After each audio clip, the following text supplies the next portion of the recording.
Good evening दर्शकों, बहुत बहुत स्वागत है। मैं हूं अमित सिंह। इंडिया न्यूज पर रात के 8 बज चुके हैं और ज्योतिषीय विषयों वाला कार्यक्रम लेकर हाजिर है। ईरान और अमेरिका के बीच हालिया सैन्य तनाव ने एक बार फिर पश्चिम एशिया को वैश्विक चर्चा का केंद्र बना दिया है।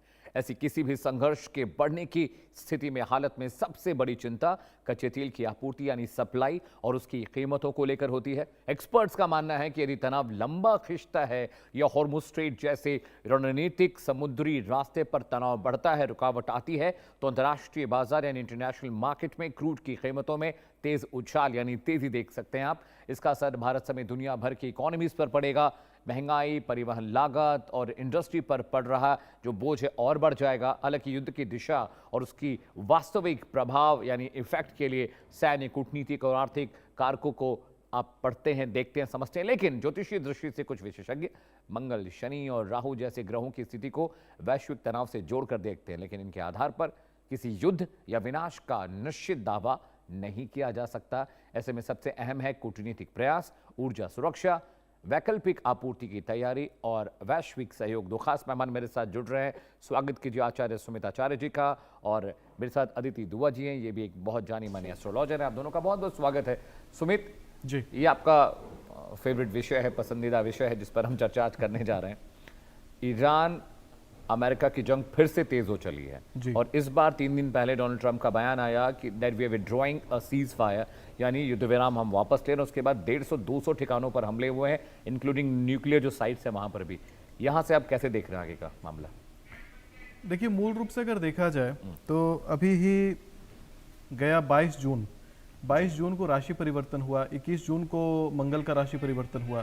तो ये जो राशि परिवर्तन है इसका सीधा असर क्या होगा, मैंने इसके बारे में बताया था कि सीज फायर की बातें जो चली थी वो अमूमन 1 सप्ताह, 7 दिन, 10 दिन से ज़्यादा कुछ भी रहने नहीं वाला, और वो दोबारा से खंडित होकर के और फिर से हथियार छोड़ना, फिर से हमला करना, ये सारे संकेत देता है।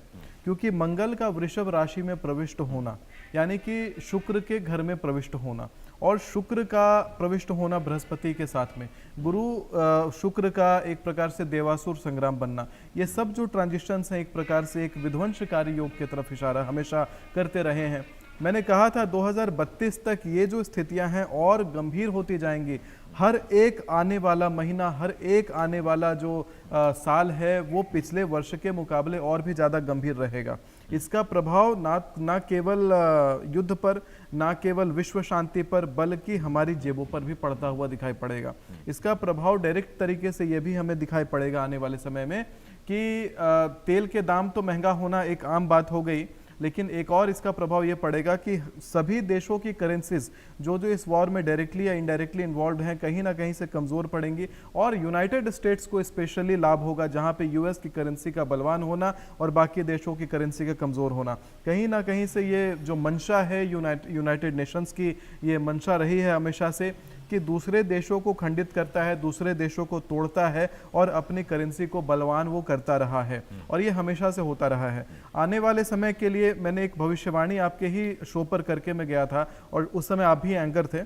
मैंने ये कहा था कि इसी साल आप देखिएगा कि जब मैंने भविष्यवाणी करी थी आपके साथ 13 जून के आसपास में करी थी, तो मैंने कहा था कि 1.25 महीने के अंदर अंदर आप देखेंगे कि किस प्रकार से महाराष्ट्र के जो पर्वतीय क्षेत्र हैं, पुणे इत्यादि जो क्षेत्र हैं, वहां पर आप देखेंगे लैंडस्लाइड होने का योग दिखाई पड़ता है। भीषण लैंडस्लाइड महाराष्ट्र के पुणे में हुआ है, पुणे चिंचवाड़ इलाके में बहुत बड़ा लैंडस्लाइड हुआ था। तो कुछ भविष्यफल मैं देखता हूं जो इस प्रकार से हम आगे होते हुए देखते हैं, आगे घटित होते हुए देखते हैं।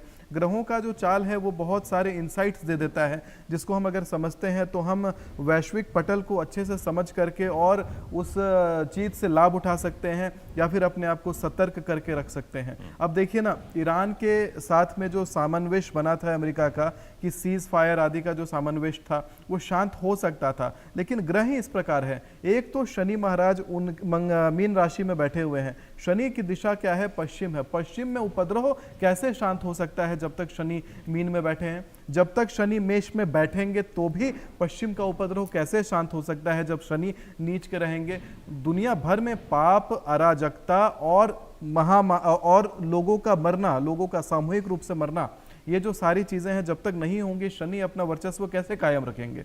तो एक तो मीन राशि में है, अभी देखेंगे सितंबर 2027 के बाद ये मेष राशि में 2.5 साल और रहेंगे। मेष के बाद ये वृषभ में आएंगे। वृषभ चूंकि चंद्रमा का मूल त्रिकोण है तो भी अशांति रहेगी। मिथुन में जब तक आएंगे नहीं तब तक शांति नहीं होगी, क्योंकि जिस दिन से शनि मीन राशि में प्रविष्ट हुए थे 29 मार्च 2025 को, तब से ही अमेरिका उत्पात मचा रहा है। कभी वेनेजुएला के साथ मचा रहा है, कभी ईरान के साथ मचा रहा है, कभी सूडान में मचवा रहा है, कभी अफगानिस्तान में मचा रहा है। हर जगह उत्पात कर रहा है अमेरिका, और ये सारी जो चीजें हैं शनि के कारण मूल रूप से होते हुए हम देखते हैं। जी अदिति, चूंकि ईरान अमेरिका वॉर बहुत ज़्यादा एस्केलेट होने लगा है फिर से, क्रूड को लेकर आपको कैसे आने वाले वक्त लगता है? क्योंकि क्रूड प्राइसेस अब बढ़ने लगे हैं। $79 प्रति बैरल उसकी कीमत पहुंच चुकी है। WTI और ब्रेंट क्रूड दोनों की बात मैं कर रहा हूं, तो दोनों ही एक $2 बढ़ गए हैं। और अभी जो एक्सपर्ट्स हैं वो भी कह रहे हैं कि आने वाले टाइम में क्रूड और सर्ज करेगा और ऊपर जाएगा। देखिए, जो बात करेंगे, हमारे जो नक्षत्र होते हैं हमारे एस्ट्रोलॉजी में, वो बहुत इंपॉर्टेंट रोल प्ले करते हैं। तो इस समय पे जो राहु है वो धनिष्ठा नक्षत्र में है, और जो मंगल ग्रह हैं वो रोहिणी नक्षत्र में है। और ये हुए भी नक्षत्र जो चेंज है वो 5 जुलाई से हुए हैं, और आपने उसी टाइम से ही देखा है कि कुछ हलचलें फिर से चालू हो गई हैं ट्रंप की तरफ से। और ट्रंप के चार्ट्स में जो राहु है वो बहुत ज्यादा इफेक्टेड है। He is actually been moving to